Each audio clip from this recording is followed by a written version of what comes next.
What to do when the spouse constantly does not meet or even acknowledge the other spouse's emotional needs? Emotional needs are a part of each and every single one of us and a part of our lives. We have emotional needs, everyone, right? Whether it's a child, a boy or a girl, whether it's a husband or a wife, whether it's parents, whether it's grandparents, no matter what title you carry in life, there are always emotional needs that a person has. And emotional needs are things that make us feel happy, they make us feel fulfilled, content, they make us feel appreciated and at peace. This is what emotional needs means. This is what it is. It's the things that make you feel happy and content and fulfilled. And without these needs, if the spouses here, because we're speaking specifically about spouses, if the spouses don't give each other the emotional needs, then you know what this is going to create? It's going to lead a person to become frustrated and hurt and suffering. Evil character will start to produce from this person. You'll see them a lot more angry. You'll see them always with a temper, and so on. The negative emotions begin to come out as a result of unmet emotional needs. That's the consequence of unmet emotional needs. So if the husband and wife are not appreciating each other, if they're not speaking words of goodness to each other, if they're not expressing their love to each other, if they are not being intimate in the bed with each other, if they continue to neglect and ignore this with each other, then the spouses have unmet emotional needs. As a result, you're always going to see your spouse frustrated, angry, raging, screaming, punching, breaking this, breaking that, suffering, traumas. This is the result of unmet emotional needs. This is the result. So the spouses, my brothers and sisters in Islam, between each other, the husband and wife, appreciate each other. Every single day, appreciate each other with words. And don't just assume, oh, she knows that I appreciate her. Oh, he knows I appreciate him. It doesn't work. You need to say them in words. Give attention to each other. Discuss the matters between one another and be careful, attentive listeners to one another. Right? Express your love and your care that you have for each other. Talk these matters. Speak these matters. When you talk these matters, the emotional needs become filled slowly, they become met. And then the person becomes happy, satisfied, and at peace. And then there's no dramas at home. There's no more dramas at home. All the problems would be removed from the house. Now, and subhanAllah, and I can remember a hadith as I'm talking. And Nabi sallallahu alayhi wasallam says something beautiful about the people of the paradise. Listen to this very carefully. Nabi sallallahu alayhi wasallam says that every Friday, the believers, they go to the stores, the marketplaces that are in the paradise. And then as they're walking back to their homes, a northerly wind blows on their faces and on their clothes. They're walking and there's a wind that comes from the north. And the north was mentioned because the Arabs, the Bedouins at the time, they used to love the wind that came from the north because that's the wind that's coming from Asham. It carries a lot of good with it. There's a lot of rain, beautiful rain that comes with that and so on. So, wallahu alam, perhaps this is why it was mentioned in the hadith. But anyway, a northerly wind comes and it comes in contact with the face and the clothing of these believers as they're walking back home. Listen now, listen. And al-ulama rahimahumullah, in the description, or as they describe this hadith and explain it, they say that the faces and the clothes of the believers, it's hit by musk and by a za'faran, saffron. And musk and saffron, they have a beautiful smell to them. So it affects their faces and their clothing, and they increase in beauty. They increase in beauty. So when they finally get to their house, al-hur al-ain, they will say to their husbands, Wallahi laqad izdattum husnan wa jamala. They say, by Allah, you have increased in beauty. You have increased in beauty. And then the husbands would say to their hur al-ain, Wallahi wa antum laqad izdattum husnan wa jamala. You too, you have also increased in beauty and in adornment.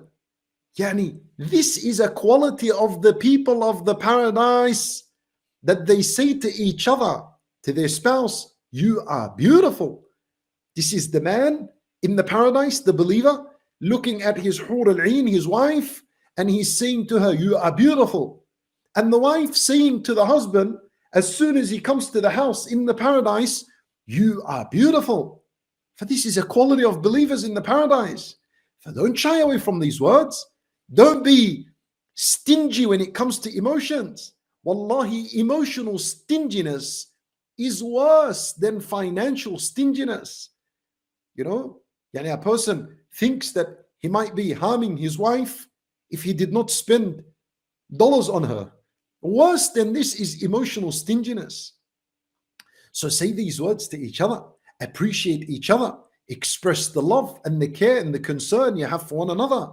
Now, وأنس, النبي صلى الله عليه وسلم, he said to Anas رضي الله عنه, every time you enter upon your family, فسلم, say السلام عليكم ورحمة الله وبركاته, تكن بركة لك وعلى أهل بيتك.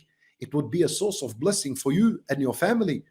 How many people today enter the house and there's no assalamu alaikum wa rahmatullah? I could just barges in, walks out, no salam, no kalam, no nothing. This is against Islam. This is against Islam. And if this is the case, no doubt the spouses are going to have unmet emotional needs. This becomes a problem. Ya akhi, my brother, my sister, the good word is a sadaqah. It's a sadaqah. Wal kalimatu tayyibatu sadaqah, as the Nabi sallallahu alayhi wasallam says. You know, and the most people that deserve your good words are your family. If you're giving good words out to everyone around you, and your family, your husband, your wife, your children are being deprived of good words, you're a loser. Wallahi, you're a loser. And you haven't understood what your Islam is teaching you. Invest these good words into your family. As a result, I said to you, when your emotional needs are satisfied and they're met, what's going to happen? You'll become happy. There's contentment, there's pleasure, there's tranquility in your life. And then problems and dramas in the house slowly fade and they disappear. And then you're much productive outside in society. You're more productive at work. You're more productive in your community and whatever that which you do, right? So these are the emotional needs that they must be met by the spouses. Now, in this case here, whoever it is that was asking the question, what I suggest is talk to your spouse. Talk and listen to each other. Talk about what is missing in your life. What are the emotional needs that are unmet in your life? Talk about them. That's the first thing you need to do. If there's no communication, there's no discussion, how are we going to know what the problem is? How are we going to resolve this problem? It will not be resolved. So sit down and talk to each other and listen attentively to each other. Because as much as talking is important, listening is also as important as talking. Now, and then you can perhaps, if you find out, maybe someone has done wrong to someone. Maybe the husband is not giving or is not meeting the emotional needs of his wife because she's wronged him in something and she hasn't spoken about it and he doesn't know what's going on. And so the matter is ignored. And this is why there's dramas in the house. Or maybe the husband has wronged his wife and she doesn't talk about this matter. No one's talking. No one's listening. As a result, we continue with this problem in the house. So talk. Maybe someone has done something wrong. During the talking, during the listening session, during this discussion session, you'll pinpoint what it is, and perhaps then you can work on it. Someone can apologize to the other, and then move on, and then the emotional needs, bi'idhnillahi ta'ala, after that are met. But let's say in the case where the spouse, let's say, refuses to talk, doesn't want to sit down, doesn't want to talk. In this case, go and seek the help of a righteous family member of yours. If there's no one in your family, then a righteous person in the community. Go and seek his help. Go and reach out and say, look, this is my husband or this is my wife. 1, 2, 3 has happened in the house. There are extremely, there are emotional needs that are unmet. Can you intervene in the case? Speak to my husband, speak to my wife. Perhaps you can give them a reminder so that they can sit down and talk this out. طيب, if this happens and still the spouse has ignored for no for no reason whatsoever, heck, he's just happy to live alone, doesn't want to be bothered by his spouse, khalas, he can't do this and he just wants to live his life by himself, he's not interested in facing his problem and dealing with it, then in that case the spouse should go and seek an option for divorce, because that's it. You cannot do anything for this person anymore. And I say, do not rush divorce. Do not rush. It's always better to work things out.